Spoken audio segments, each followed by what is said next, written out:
जय हिंद। आज हम बात करेंगे सीआरपीएफ, एचसीएम और एएसआई स्टोनो का। जो परीक्षा होगी, जो एग्जाम देंगे आप, उसमें नॉर्मलाइजेशन मार्क्स, आपका मार्क्स कैसे कम होगा और कैसे बढ़ेगा। क्या आप ज्यादा क्वेश्चन गलत कर देंगे और नेगेटिव मार्किंग का आपको प्रभाव पड़ेगा, इसके बारे में हम आपको इस वीडियो में बताएंगे और आपको डिटेल्स से बताएंगे। तो सबसे पहले हम बताएंगे आपको नॉर्मलाइजेशन मार्क्स किस फार्मूले पे आधारित है और आपका किस फार्मूला से नॉर्मलाइजेशन किया जाएगा, किस कैंडिडेट का नंबर बढ़ सकता है, किस कैंडिडेट का नंबर घट सकता है, इसमें हम डिटेल्स से आपको बताएंगे। तो आज मैं सोचा कि आपको व्हाइट बोर्ड के माध्यम से बताया जाए, स्पष्ट करके समझाया जाए। तो जो नॉर्मलाइजेशन होता है, जो इसका फार्मूला है, फार्मूला आप देख सकते हैं नॉर्मलाइजेशन का। नॉर्मलाइजेशन यन से हम नॉर्मलाइजेशन को मार्क करेंगे a1 minus a2 upon a3 minus a4। तो नेक्स्ट में into on bracket am minus a4 कोष्टक बंद प्लस a2। आपको समझना बहुत जरूरी है। यदि आप कंसंट्रेशन देकर के आप इसको ध्यान से देखेंगे, समझेंगे, तभी आप समझ पाएंगे, नहीं तो बाउंस हो जाएगा आपसे। तो समझने की कोशिश करिएगा आप लोग। जो नॉर्मलाइजेशन मार्क हम एम से इसको इंडिकेट कर रहे हैं, और जो एम है, एम हमारा क्या है, ये एक्चुअल मार्क्स प्राप्त अंक आपके द्वारा। जो आपके द्वारा एक्चुअल मार्क्स मतलब जितना 100 में से आप जितना नंबर पाए हैं, वो एम को दर्शाता है। A1 आपका दर्शाता है परीक्षा में शामिल अभ्यर्थी से टॉपर का 1%, मतलब जितने टॉपर हैं, जिनका सभी शिफ्टों में अच्छे नंबर हैं, उसमें का 1% मार्क्स, ये A1 को दर्शाता है। A3 क्या दर्शाता है, जो आपकी शिफ्ट है, शिफ्ट आपकी अलग अलग होगी। जैसे 22 से 28 तक आपका एग्जामिनेशन होगा, तो उसमें शिफ्ट 22 तारीख को मान लीजिए सुबह में एक शिफ्ट दे दिया, दोपहर में एक शिफ्ट दे दिया और शाम को एक शिफ्ट दे दिया, मतलब 3 शिफ्ट दे दिया। तो इसमें यह बता रहा है जो A3 है, A3 में बता रहा है शिफ्ट के जितने भी अभ्यर्थी हैं उसमें से 1% टॉपर का औसत, मतलब इसमें यहां पे आपका एक शिफ्ट का आ गया। और जो A1 है आपका, वो सभी कंप्लीट अभ्यर्थियों का, जितने अभ्यर्थी टोटल हैं, जितने परीक्षा दे रहे हैं। अब मान लीजिए कि लगभग 20 लाख परीक्षा दे रहे हैं, देंगे। और A2 क्या दर्शाता है, A2 दर्शाता है जितने परीक्षा देंगे अभ्यर्थी का औसत मार्क्स। मतलब यहाँ पे 1.1% ले रहा था, यहाँ पे टोटल जितने परीक्षा दे रहे हैं 20 लाख, 20 लाख का टोटल एवरेज, मतलब टोटल का नंबर जोड़ करके औसत निकाला जाएगा। तो उसके बाद में वो मार्क्स यहाँ पे लिखा जाएगा A2 की जगह पे। और A4 क्या है, A4 वो चीज है जो आपको शिफ्ट में जितने भी अभ्यर्थी भाग लेंगे का औसत मार्क्स, जो आपकी व्यक्तिगत शिफ्ट होगी। मान लीजिए फर्स्ट पाली हो गई आपकी, या मिडिल पाली हो गई, या थर्ड पाली हो गई, 3 पाली होगी, उसमें शिफ्ट का बोल रहा है। शिफ्ट का जो अलग अलग शिफ्ट है, इसमें आप नहीं सोचेंगे कि आपका जो मार्क्स है सभी का उतना ही उतना नंबर बढ़ेगा और या उतना ही उतना नंबर घटेगा। तो ऐसा नहीं है, क्योंकि यहाँ पे शिफ्ट का भी दे दिया है और टोटल कंबाइंड का भी दे दिया है। तो जो शिफ्ट वाला है, शिफ्ट से आपका अलग हो जाएगा, क्योंकि जो अलग अलग शिफ्ट है, किसी में 80 नंबर कोई पाएगा, कोई 90 पाएगा, कोई 100 पाएगा, कोई 70 भी पाएगा, जो हाईएस्ट होगा।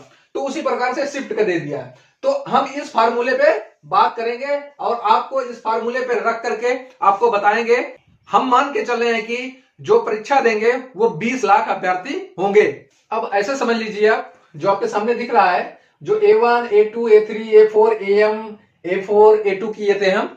अब उसमें ये समझ लीजिए, जो एवरेज मार्क्स 1% टॉपर A1, मतलब टोटल कैंडिडेट में से 20 लाख कैंडिडेट में से 1% टॉपर को हम यहां पे लेंगे, किसमें, A1 में।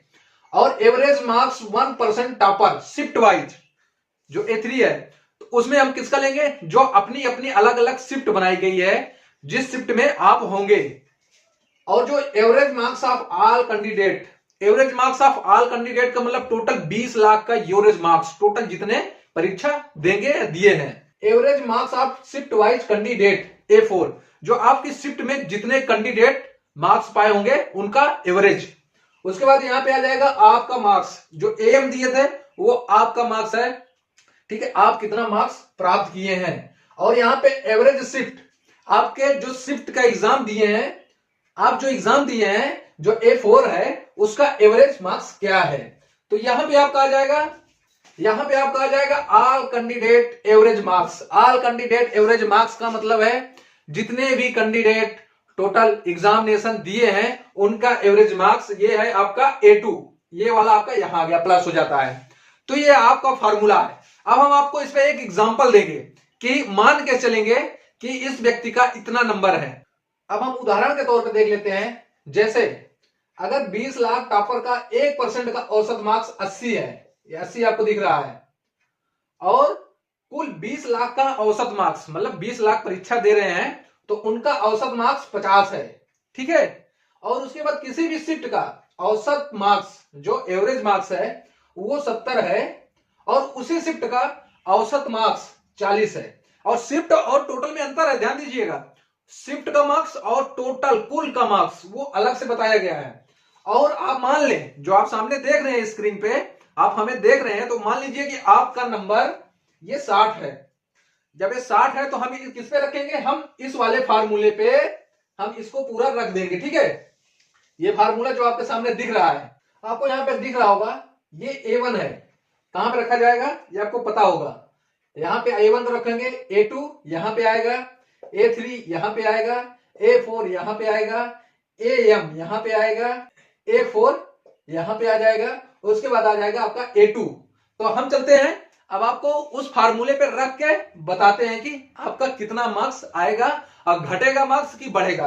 आप एक चीज ध्यान दे लेना कि आपका मार्क्स कितना है। आपका मार्क्स ये 60 है, ये ध्यान होना चाहिए, भूलना नहीं है। तो आप ध्यान दीजिएगा, ये A1 है, A1 इसमें कहां है, ये 80। देखिए ये नियम नॉर्मलाइजेशन मार्क्स हम ले लिए 80, ठीक है। और कहां गया A2, ये A2 है, A2 कितना है आप ध्यान दीजिए 50, ठीक है, क्लियर है। अब ये अपान, अब A3 कितना है, A3 आपके सामने दिख रहा है 70, ठीक है, माइनस। अब आपका A4 कितना है 40, यहां पे हम 40 रखेंगे। अब क्या आ गया कोष्टक, अब क्या आ गया AM क्या है यहाँ पे 60, ठीक है, माइनस एवरेज शिफ्ट कितना है A4 आपका 40, ध्यान दीजिएगा 40, ठीक है। अब आपका प्लस A2, प्लस हम यहाँ पे A2 लिख देते हैं।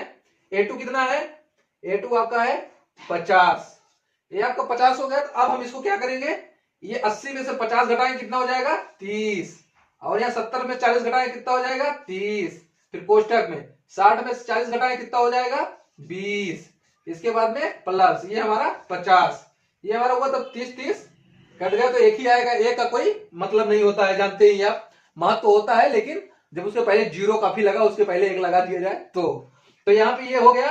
तभी क्या बच रहा है 20 प्लस 50, तब आपका कितना मार्क्स हो गया 70।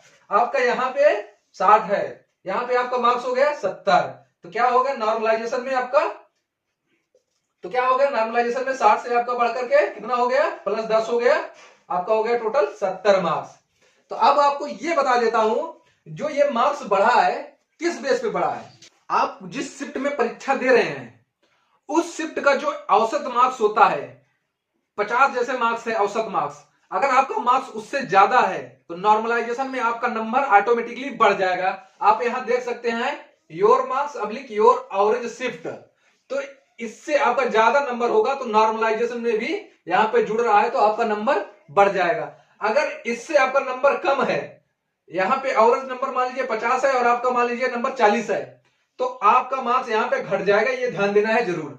ये बहुत महत्वपूर्ण बात है। जो एवरेज शिफ्ट है, आपकी शिफ्ट का एवरेज जो है वो आपका नंबर ज्यादा होना चाहिए उस एवरेज शिफ्ट से, तभी आपका नॉर्मलाइजेशन में मार्क्स बढ़ेगा, नहीं तो आपका घटेगा। मतलब कहने का यही है कि आपका नंबर यदि इंक्रीज होता है नॉर्मलाइजेशन में तो एवरेज शिफ्ट से ज्यादा नंबर आपके पास आने चाहिए। आई होप कि अगर मैं आपको बताया हूं ये नॉर्मलाइजेशन का तरीका, तो आपको यदि अच्छे से समझ में आया है तो हमारे छोटे से चैनल को आप सब्सक्राइब कर सकते हैं, ठीक है, अपने दोस्तों को शेयर कर सकते हैं, ठीक है, और वीडियो को लाइक जरूर कर देना यदि आपको बताने का तरीका पसंद आया होगा। तो हम आपको इसी प्रकार से जानकारी बोर्ड के माध्यम से देते रहेंगे। इसके अलावा आपको मैथमेटिक्स और रीजनिंग की क्लास भी देंगे, रिकॉर्डेड वीडियो देंगे या तो आपको लाइव के माध्यम से देंगे। आप सोच रहे हैं, कोशिश कर रहे हैं कि शुरू कर देते हैं। दोस्तों आप वीडियो को जरूर शेयर कर देना, वीडियो अगर इंफॉर्मेटिव लगी है तो बिल्कुल से बिल्कुल शेयर कर देना। बहुत बहुत धन्यवाद, आप लोग हमारी वीडियो को देखें, इसके लिए हम आपके आभारी हैं। और चैनल को शेयर सब्सक्राइब जरूर कर दिया करें, अच्छा लगता है तभी किया करें, अन्यथा ना किया करें।